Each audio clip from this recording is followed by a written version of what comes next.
भारत की महिला आज एक नए रूप में और नई नई भूमिकाओं में लोगों के सामने आ रही है। जीवन का कोई ऐसा क्षेत्र नहीं जहां उसने अपनी योग्यता का परचम न लहराया हो। देश में नारी के इस बदलते हुए रूप और छवि के पीछे कुछ ऐसी महिलाओं का संघर्ष है जिन्होंने जीवन में नए रास्ते बनाए। हर दिशा में नारी की ताकत और काबिलियत से समाज के सोचने के अंदाज में एक बदलाव आया है।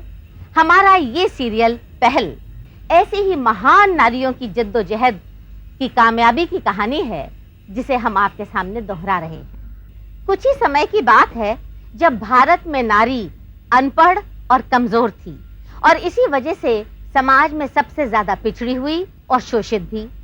परंपरा और प्रथा के नाम पर उस पर अत्याचार हो रहे थे।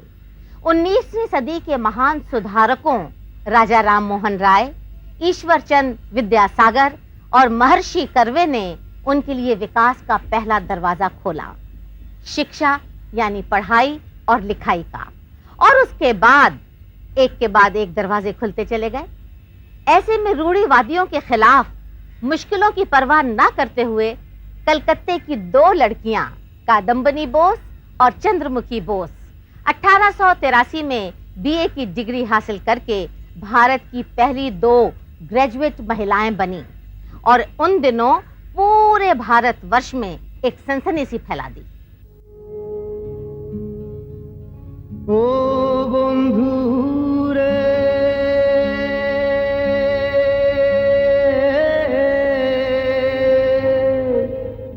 অনেকের অনেক থাকে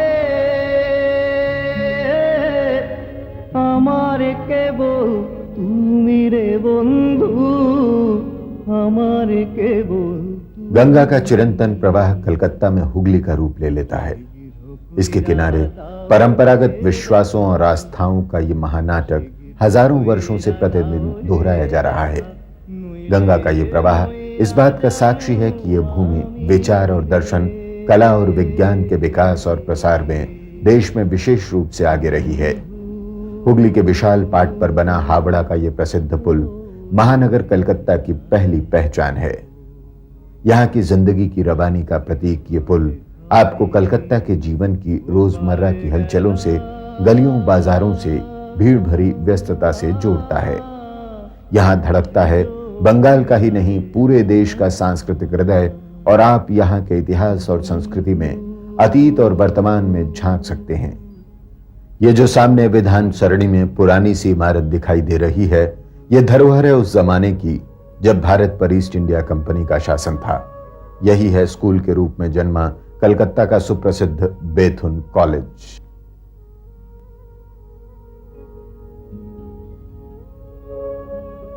बेथुन कॉलेज याद दिलाता है देश की पहली 2 महिला ग्रेजुएट कादम्बनी बोस और चंद्रमुखी बोस के संघर्ष की। इसे लड़कियों के एक स्कूल के रूप में शुरू किया ईस्ट इंडिया कंपनी सरकार के एक आदर्शवादी अंग्रेज अधिकारी जेईडी बेथुन ने। जेईडी बेथुन ने इसके लिए ईश्वर चंद विद्यासागर जैसे समाज सुधारक और विद्वान की सहायता ली, जिनके अपने विचार लड़के और लड़कियों को शिक्षा के समान अवसर देने के पक्ष में थे।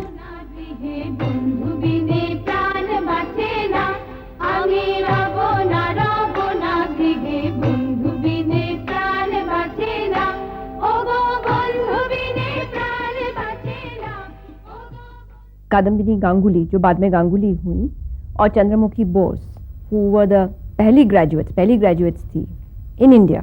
जिस समय आपको इंटरेस्टिंग लगेगा, जिस समय उन्होंने एंट्रेंस की टू कैलकाटा यूनिवर्सिटी, एंट्रेंस इम्तिहान दी उन्होंने, उस समय किसी औरत को डिग्री नहीं दिया जाता था ब्रिटिश यूनिवर्सिटीज़ में। This is in 1877। तो this times must have been indeed very dynamic.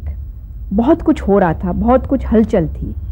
और मैं कहूँगी विदाउट एनी हेजिटेशन कि अगर आप राम मोहन रॉय के दिनों से till the end of the century देखें कि द विमेंस क्वेश्चन सबसे ज़्यादा डोमिनेंट थी। महिलाओं के ऊपर चर्चा, उनकी शरीर पर चर्चा, उनकी सती कहिए, बाल विधवा कहिए, उनकी शादी के बारे में जो चर्चा चल रही थी, ये बहुत लोगों को इंटरेस्ट कर रहा था. मतलब this was the dominant discourse in those days. Now dominant discourse ये not only amongst the protagonist जो चाहते थे, पर उनके खिलाफ भी जो थे, और काफ़ी लोग खिलाफ भी थे, बहुत थे. Everyone, person in the family. उन दिनों परिवार में कोई लड़कियों के स्कूल में जाने के पक्ष में नहीं था. उस समय का समाज इस बात के विरुद्ध था कि लड़कियां स्कूल जाएं, घर से बाहर कदम रखें. वे इस बारे में सोचने को भी तैयार नहीं थे. Both of them tried their best. मैंने भी जब बचपन के दिनों में मेंढापुर स्कूल में पढ़ाई शुरू की तो इसका कारण यही था कि मेरी माँ पढ़ी लिखी थी. Family and they will spend. Bethune school की स्थिति उस समय विशेष रूप से सुदृढ़ हुई जब उसमें बंग महिला विद्यालय का विलय हुआ. तभी उसमें कॉलेज की कक्षाएं शुरू करके उसका विस्तार किया गया. उस समय कादम्बिनी बोस इस कॉलेज की पहली और अकेली छात्रा थी. उस पर आगे पढ़ने की धुन सवार थी और उसने कलकत्ता विश्वविद्यालय की प्रवेश परीक्षा में बैठने की अनुमति मांगी. इससे पहले चंद्रमुखी बोस ने भी इसी आशय का आवेदन दिया था. इससे विश्वविद्यालय की पूरी सीनेट असमंजस में पड़ गई. लड़की और विश्वविद्यालय की परीक्षा में बैठे, ये बात उसके सदस्यों को अनहोनी और विस्मयकारी प्रतीत हुई.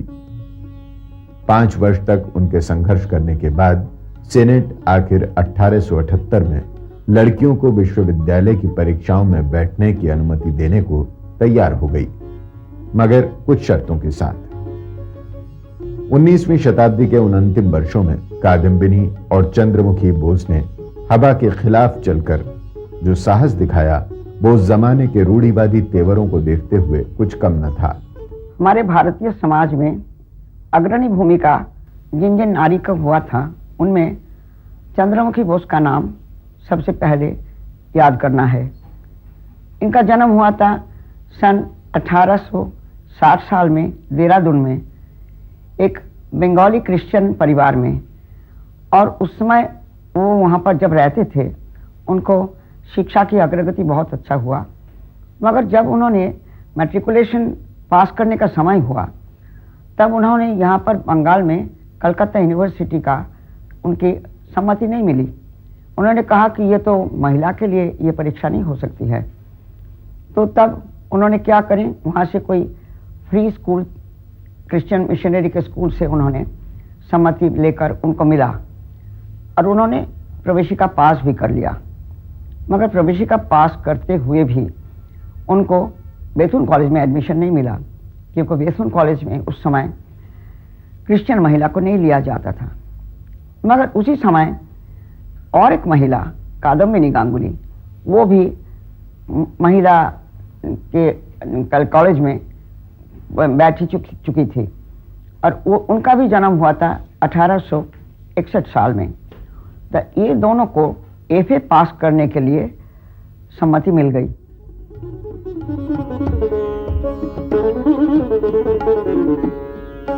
शनिवार 10 मार्च 1883 को कलकत्ता के कॉलेज स्क्वायर में कलकत्ता विश्वविद्यालय ने अपना दीक्षांत समारोह विशेष उत्साह से मनाया. इस ऐतिहासिक दीक्षांत समारोह की खास बात यह थी कि देश में पहली बार 2 लड़कियां बीए की डिग्री लेकर ग्रेजुएट बनने जा रही थीं. पूरे का पूरा कलकत्ता उन्हें देखने के लिए उमड़ आया. कुछ लोगों में अविश्वास था, कुछ में विस्मय और कुछ में कौतूहल, मगर अधिकांश के मन में बंगाल की इन 2 बेटियों कादम्बिनी बोस और चंद्रमुखी बोस के प्रति गर्व का भाव था. ईश्वरचंद विद्यासागर इतने खुश हुए कि उन्होंने चंद्रमुखी बोस को शेक्सपियर के नाटकों का सचित्र सेट पुरस्कार में दिया. इंग्लिश ऑनर्स में ऑनर्स लेके कोई एक ही महिला उस बार पास किए और वो हैं चंद्रमुखी बोस. और वो चंद्रमुखी बोस उसके पर पढ़े और उन्होंने एमए भी पास कर लिया और एमए भी पास करके उन्होंने शिक्षिका बनी. आज पढ़ी लिखी लड़कियों के लिए अपने लिए किताबें खरीदना आम बात है. कॉलेज स्क्वायर में पुस्तकों की दुकानें कदम कदम पर दिखाई देती हैं और उनके साथ ही स्कूल कॉलेज जाती, पुस्तकें खरीदती लड़कियों के दल भी। पर कादम्बिनी और चंद्रमुखी के लिए ये महज एक स्वप्न था। कादम्बिनी गंगोपाध्याय का ब्राह्मण समाज के बरिशाल डिस्ट्रिक्ट है, जो आजकल बांग्लादेश में है, वो बांग्लादेश के वो थी और यहाँ पर पढ़ी लिखी। उनके पिता बहुत ही अच्छे अग्रगति थे, उनका प्रगतिशील थे। उन्होंने लड़की को पढ़ाया। लड़की को पढ़ाने के बाद जब वो एफए पास कर चुकी, कॉलेज में दाखिला लेने के बाद इन 1882 with Chandramukhi Basu they became the first graduates of the Calcutta university. Dwarkanath Ganguly वो थे ब्राह्मण समाज के। उनको जो चली हुई पद्धति थी उस समय, सामाजिक पद्धति और स्कूलों में जो पढ़ाई जाती थी, वो बिल्कुल पसंद नहीं था। उन्होंने अपने टेक्स्ट लिखने शुरू कर दी, किताबें लिखी और नई नई तरीके से बच्चों को उन्होंने पढ़ाना शुरू करी। और Kadambini along with a few others, वो they were the early students। Kadambini Ganguly पर द्वारकानाथ गांगुली का काफ़ी भारी इन्फ्लुएंस हुआ, इतने कि उन्होंने उनसे शादी भी की। शादी करने के बाद उनके पास 8 बच्चे हुए। 8 बाल बच्चे की माँ प्रैक्टिस करती थी, पढ़ाती थी, संसार में जो कुछ करना, पालन पोषण सबको करती थी और साथ साथ लेडी डफरिन कॉलेज हॉस्पिटल में आती थी। As a doctor, the first doctor of the British empire together with Anandibai Joshi. वो तो गई डॉक्टर, पर उस सामाजिक, मैंने कहा वो सामाजिक समय में, समाज में ऐसा था कि हलचल बहुत ही हो रही थी इस बारे में कि औरतों की क्या रोल है, कितनी बार शादी करनी चाहिए पुरुषों को, चाइल्ड मैरिज के बारे में, पोलीगमी के बारे में, सती के बारे में। सती को तो आपको पता है कि आउटलॉड हो गई थी 1829 में, फिर भी चालू थी। ये सब बारे में लोगों के, पुरुषों के मन में बहुत सारे आइडियाज़ थे जिनके बारे में वो लिख रहे थे, बोल रहे थे। अच्छा, अब जब ये हो गई डॉक्टर, ये उनको बहुत ही बुरा लगा, मतलब रिएक्शनरी ब्रिगेड को बहुत ही बुरा लगा। इनफैक्ट बोंगोबाशी बोलकर एक बंगाली न्यूज़पेपर था, उन्होंने एक स्करिलस कैंपेन, जो जिस तरह के आजकल होते बहुत सारे न्यूज़पेपर्स में, शुरू कर दी इनकी खिलाफ, कादम्बिनी के खिलाफ, and called her a woman of easy virtue. क्यों? उन्होंने कहा कि कॉलेज में गई है, she has male patients, not so many male patients, but she has patience, she moves around freely, she must be, that means she must be a woman of loose character. Then her husband Dwarkanath Ganguly filed a case, and he was a very outspoken man. He filed a case, won the case. Kadambini Bose विवाह करके कादम्बिनी गांगुली हो गईं और पति का प्रोत्साहन पाकर बंगाल की पहली महिला डॉक्टर बनी। पर इतने से ही उसकी कहानी खत्म नहीं हुई। उस पर राष्ट्रवादी विचारों का प्रभाव पड़ा और वो महिला उत्थान के काम में जुट गईं। महिलाओं की स्थिति सुधारने के लिए उसने प्रेरणा प्राप्त की समाज में बदलाव लाने वाले गांधी जी के आंदोलन से, जिसमें चरखा स्वावलंबन का प्रतीक बना। सन 1907 में जो महिला प्रगति की एक संस्था बनी थी, जिसको सखी समिति कहा जाता था, कादम्बिनी गांगुली उसके साथ शामिल थी और उसमें महिला आंदोलन का बहुत काम उन्होंने किया। Earlier in 1889, she had addressed the Indian National Congress, or Annie Besant was fulsome in her praise of this woman, of this young woman really. So these were the times that they were living on, and we are talking about. So we have बहुत सारे धाराएं थे। एक तो थी reactionary trend, राधाकांतो Dev with the very reactionary, upholding, believing कि वही हिंदू धर्म समझते थे और कोई नहीं, कि ब्राह्मण समाज की तो बहुत ही बुरी इन्फ्लुएंस थी, कि यंग मैन को तो खींची ले रहे थे, औरतों की भी बिगाड़ रहे थे। ये माहौल में ये लड़की बड़ी हुई। पर ये सबसे बड़ी बात है कि बड़ी तो हुई, पर अपनी जो सामाजिक रोल थी और पारिवारिक रोल थी, उस पर वो कॉम्प्रोमाइज़ कभी नहीं करी। हमारी महिला की जिंदगी में क्या है? एक है जन्म, विवाह, बच्चा पैदा करना, बच्चा को बड़ा करना, फिर उनको शादी करना और बुढ़ापे में पति या पुत्र के साथ रहना।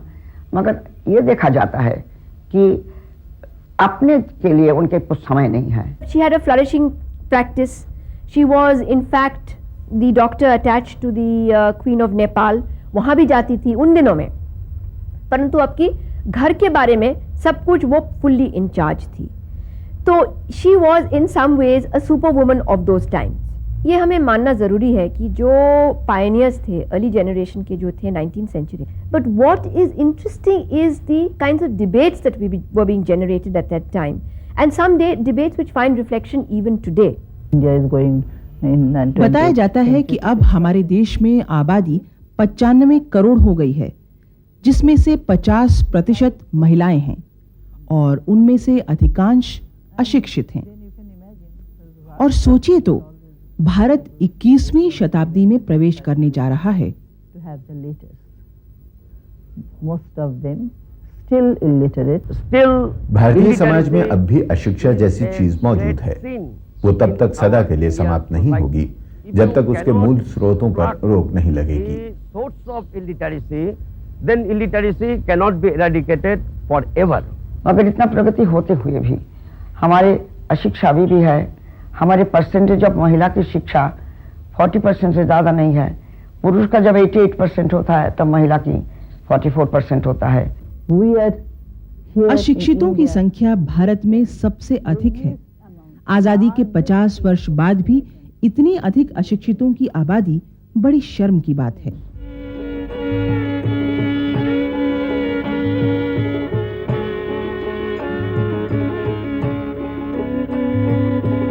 But now what happens? It is not the duty हालांकि of the हमारे central संविधान government में only. सबको साक्षर बनाने की बात कही गई है, पर असलियत क्या है?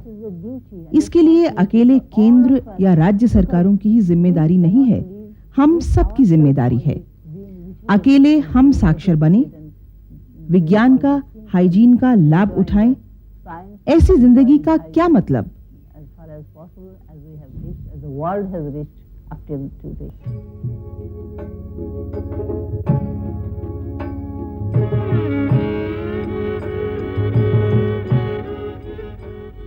हर नागरिक, हर पुरुष या हर महिला के लिए यह जानना जरूरी है कि उसके घर के भीतर और बाहर क्या हो रहा है.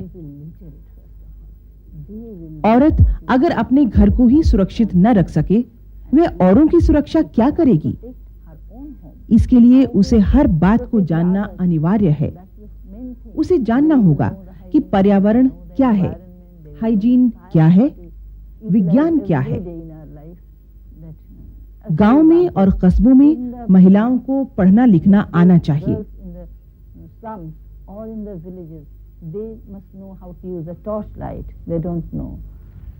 उन्हें यह पता होना चाहिए कि जब नया बच्चा जन्म ले तब क्या करना चाहिए. उन्हें खुद अपने घर के बारे में, गृह विज्ञान के बारे में सब जानना चाहिए. और उसके लिए हर लड़की या महिला का यह कर्तव्य है कि वह अपने घर में ही बैठक खाने के अंदर न बैठी रहे.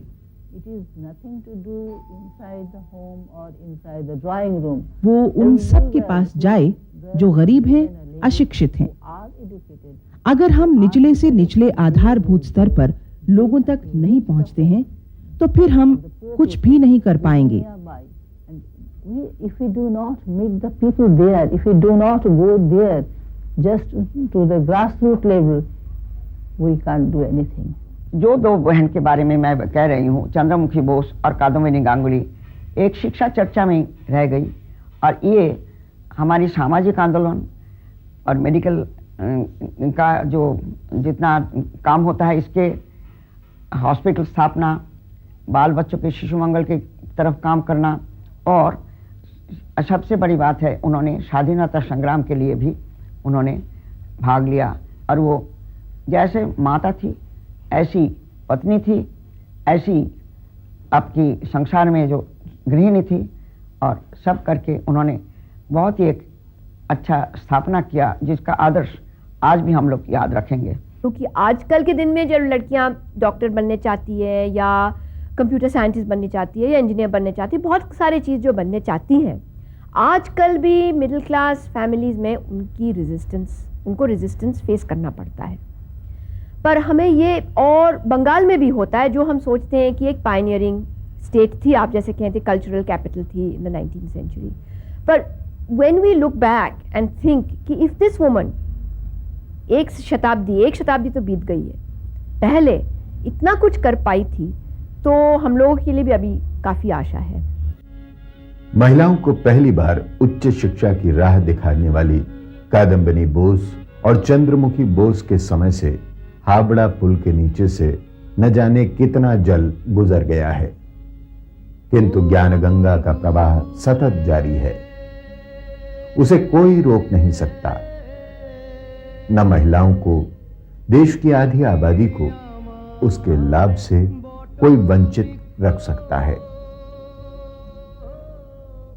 शिक्षित महिलाएं देश की प्रगति की, विकास की मुख्य धारा का महत्वपूर्ण अंग बनती जा रही हैं। उनके सामने संभावनाओं के नए क्षितिज खुलते जा रहे हैं और वे पूरे आत्मविश्वास के साथ उन्हें छूने के लिए तैयार हैं। अपनी शक्ति और क्षमता का उन्हें बोध हो चुका है, हालांकि उनके विरुद्ध पूर्वाग्रह अब भी बाकी हैं।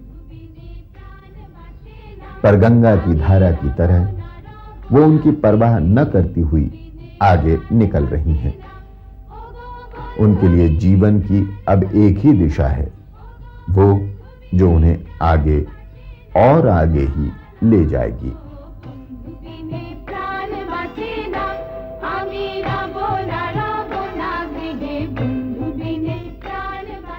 कादम्बिनी और चंद्रमुखी बोस ने शुरुआत भर की थी, पर उनकी पहल ने इतिहास का निर्माण किया। बेथुन कॉलेज आज भी उस युग के स्मारक के रूप में खड़ा महिलाओं को प्रेरणा दे रहा है।